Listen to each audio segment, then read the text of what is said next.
Welcome back to Coin Sense and Nonsense. Today, we've got some awesome enameled bars from the Ceeco Mint.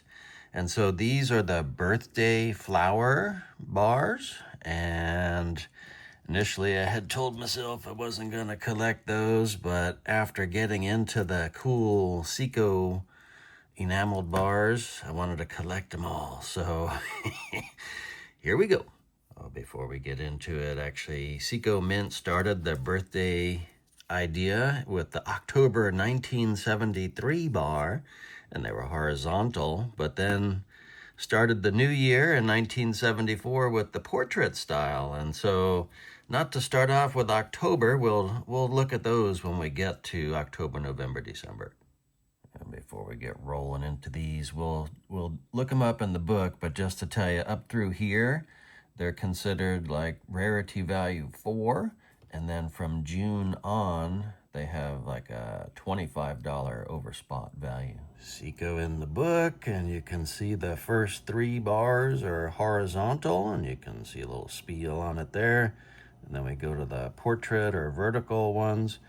12,500 minted for each of the horizontal, and unfortunately no mintage data given for the portrait style. And then you can see in June, the price changed or the value changed, and that stayed constant all the way through December. We'll start off with the January 1974, and I did look up the various flowers just to confirm and see if Ceeco Mint was using like trusted information or whatever. I went to the Farmer's Almanac. And of course, you got to trust that. So for each month, they list 2 flowers, and that is based on, I guess, flowers that are most commonly associated with the various months across different cultures around the world. So I thought that was kind of cool. So the carnation symbolizes love and remembrance. And then the secondary flower is called the snowdrop. Next, of course, is February, and this is the violet. And as I mentioned, each month has 2 flowers. The other flower is the primrose. But the violet symbolizes modesty and faithfulness. And I am leaving the bars in their sleeves that they came in, and I'll store them in a Harco album. And that's mainly so none of the enamel falls out. Some of these can be kind of delicate. There's a little bit of junk, but it's on the sleeve itself there. But anyway, so for protection, they're going to stay in there. So I'll show you the album at the end, but that's the plan. So next up, of course, is March and Jonquil. And I must admit, I've been around for a while, never encountered the word jonquil until until I got this bar. And I don't know why they don't use daffodil, because that is the primary flower for the month of March, according to the Farmer's Almanac. But a jonquil is apparently a type of daffodil. And someone was once quoted as saying, jonquils are daffodils, but not all daffodils are jonquils. So, what does this stand for? This, the jonquil, if you get a bunch of jonquil, it's considered good luck. But if you get a single one, that kind of spells misfortune. And so you don't want to get just one. Next up is April and the sweet pea. And they could have chosen the daisy, which is the alternate flower for the month of April.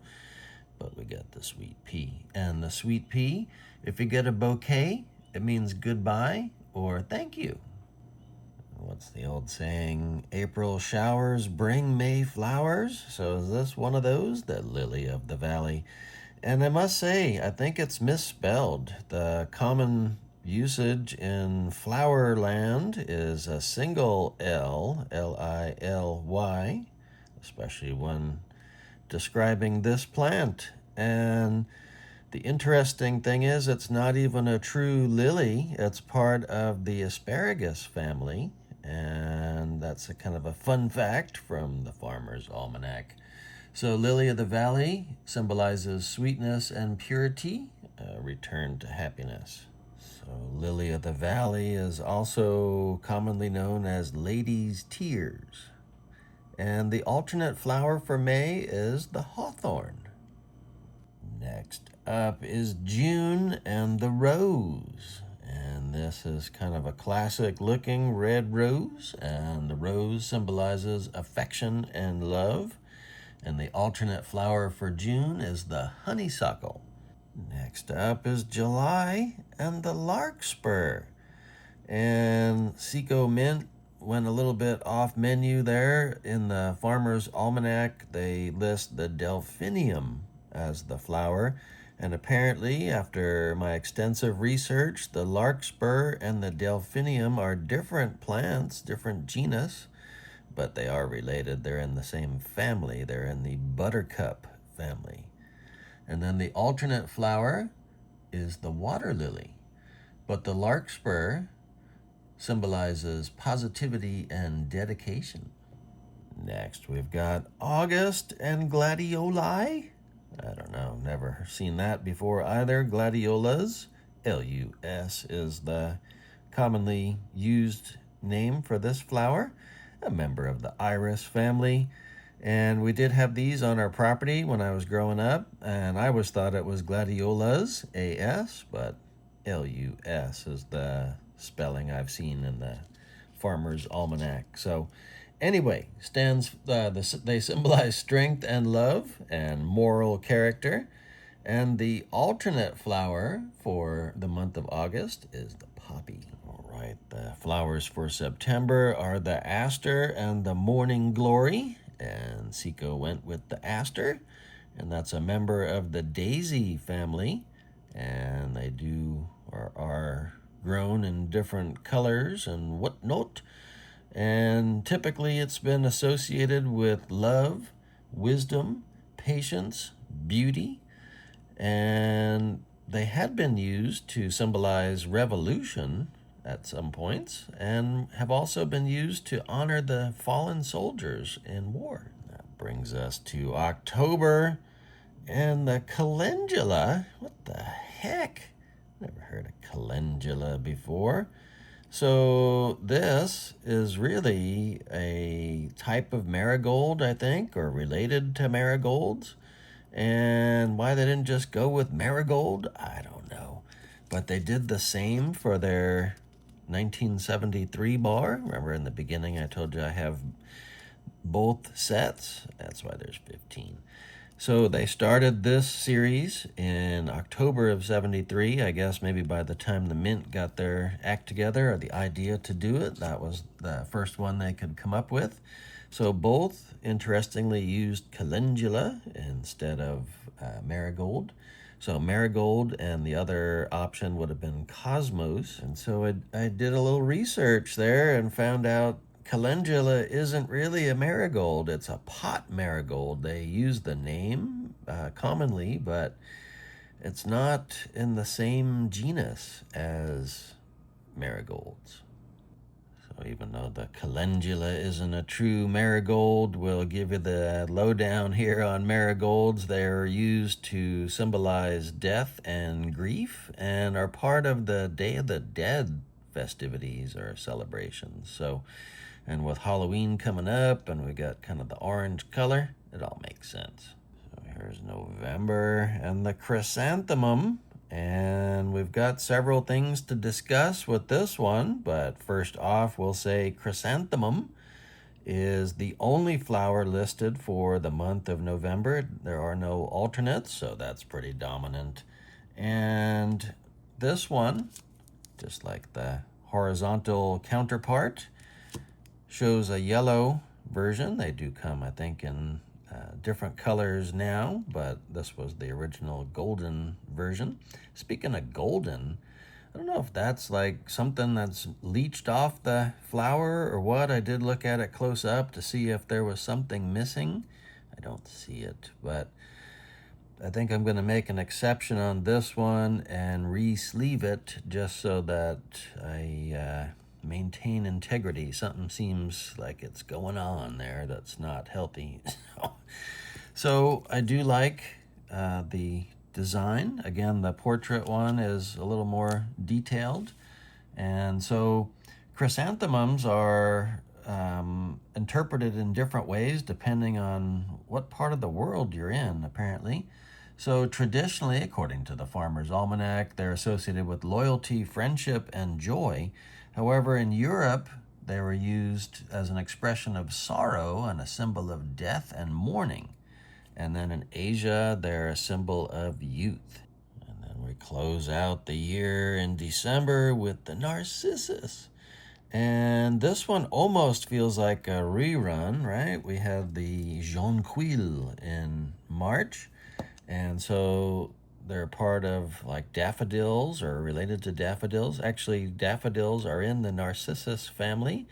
And I guess because they lean over, Narcissus was known to view his own reflection in bodies of water and ultimately led to his end drowning in the pond there, checking his own reflection. But anyway, getting off track. So, love this one. The horizontal version is a little bit nicer, actually. I like the white petals in the background. I believe this is really a paper white, which is a kind of a delicate narcissus flower that has to be grown indoors. So, a little fun fact. And the alternate flower for December, of course, is holly. And in case I didn't say it, this symbolizes unconditional love and faithfulness. So that's going to wrap it from this vantage point. Next stop, Harco album. And here it is. So I was able to get all 12 on one page, and I do love the guardhouse boxes and capsules and all that, but I also like to be able to see the bars, right? So, and then I've got the horizontal there, and then we will fill in some others. And then some of the high relief Ceeco, like the cameo bars, don't fit in capsules anyway. So I've got my Ceeco Harco album going, and eventually I'll join up my other classic Ceeco holiday bars. So I thank you so much for watching Coinsense and Nonsense. And until next time, bye.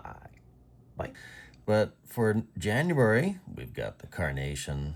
Get long-winded here. Carnation and the snowdrop is the other secondary flower, but the carnation is, oh, fuck, I'm not prepared after all that. Douchenheimer. Happy to have this one, and I guess jonquils are, if you give a bunch, it's considered good luck, and if you give a single one, it symbolizes good fortune. I mean, misfortune. Ah, fuck. I was doing so well, too. Next up, we've got April and the sweet pea. Not to be confused with the Popeye cartoons. And, yeah. What the fuck was that? So the sweet pea symbolizes a good year. No. Fuck! Everybody take five. So gladiolus symbolize strength and love, moral character, and part of the lily family. No, it's not. Also used to honor the dead from soldiers lost in war. Can I stumble through this anymore? Fuck me. So another flower or the alternate. God bless America. Now we're ready for October, but we're not ready for the name of that flower. Calendula. The heck? Reminds me of Caligula, one of the worst. Bad movie. Anyway, calendula is a type of chrysanthemum, or I guess it's related to the chrysanthemum, which is the... No, it isn't. I'm way ahead here. Fuck, that's November is chrysanthemum. Dick. So the marigold is typically associated with death. That's pleasant, right?